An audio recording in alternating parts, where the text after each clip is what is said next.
मानव उत्थान केंद्र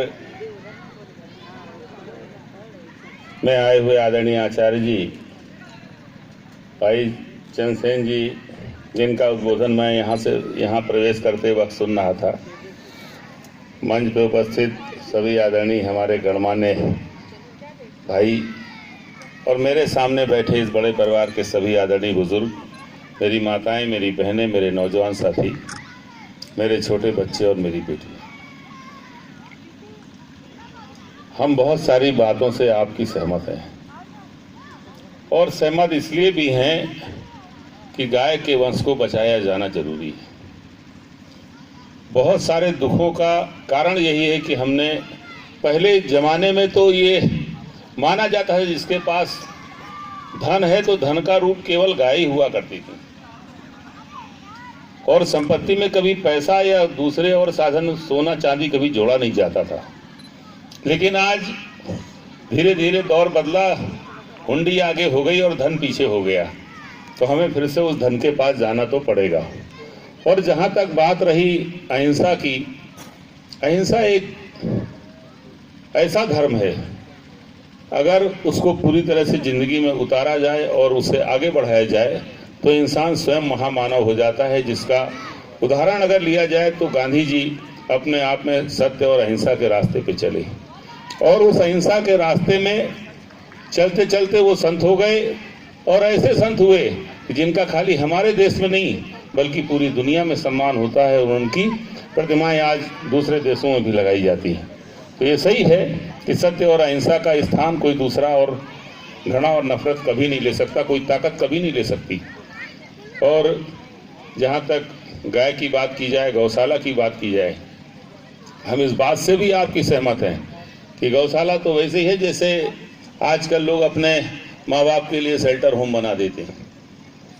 हमारे पास भी एक साहब आए थे कि भाई साहब मुझे ज़मीन दिला दीजिए सरकार से ताकि ओल्ड एज होम हम यहाँ खुलवा दें। हमने उन्हें मना कर दिया। हमने कहा अपने माँ बाप को अपने घर में रखने की आदत डालिए। ओल्ड एज होम हमारे देश का संस्कार नहीं है, हमारे देश की संस्कृति नहीं है। हमने मना कर दिया, उन्हें बुरा लगा।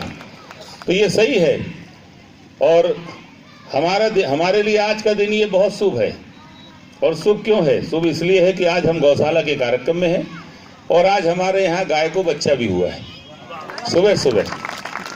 तो आज मैं बहुत खुशी से अपने लोगों से कह रहा था, मुझे गाय में इतनी दिलचस्पी है कि अगर हमारे मोहल्ले में भी कोई बता दे कि साहब मेरे पास गाय है और गाय को बच्चा हुआ है तो हम देखने उसे भी जाते हैं। तो मेरी गाय के प्रति हमेशा रुचि रही है। और मैं ये बात कहना चाहता हूँ, अभी तो आचार्य जी ने इसे कहा, सलाह दिया कि 50,000 रुपये दे दीजिए। जो रुपए ना दें वो गाय अच्छी सी ला करके दे दें, 1 या 2 गाय दे दें। यहाँ पर गाय भी देंगे तो साधन है, वो उससे आगे चीज़ें अपने आप बढ़ेंगी।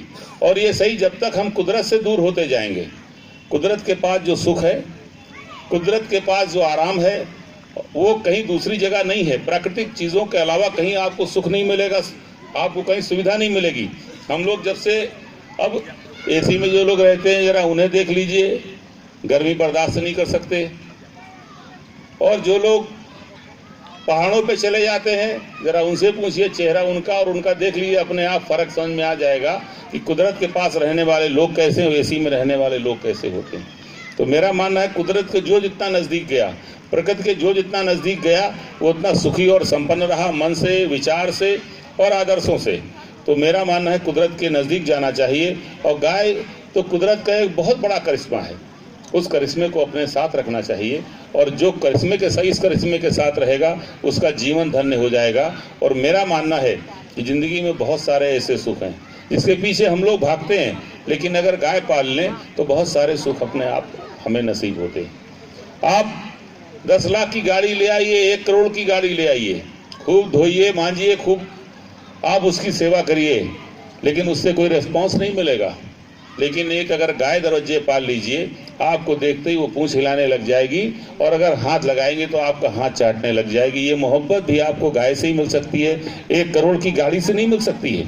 तो इसीलिए हम कहना चाहते हैं कि हम लोगों को कुदरत के नज़दीक जाना चाहिए, उन चीज़ों के पास जाना चाहिए। और गाय का तो हमारे पूरे के पूरे इतिहास में और पूरे के पूरे हमारे जितने धर्म ग्रंथ हैं उनमें उल्लेख गाय का है कि गाय की उपयोगिता कहाँ कहाँ पर है। जीवन के हर कदम पर हमको उपयोगिता है।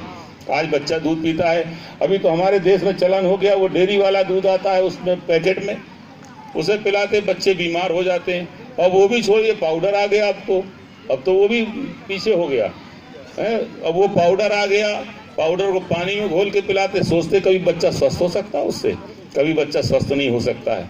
इसलिए गाय बहुत ज़रूरी है। और ये सही सलाह है कि अगर गाय हम लोग शहर में नहीं पाल सकते, बहुत बाध्यताएं हैं, लेकिन अगर गाय हम गौशाला को दे दें अच्छी सी खरीद के, एक गौशाला को गाय दे दें तो निश्चित रूप से गाय का दूध भी मिलेगा, गौशाला भी समृद्ध होगी, गांव की और गाय की सुरक्षा भी हो सकेगी।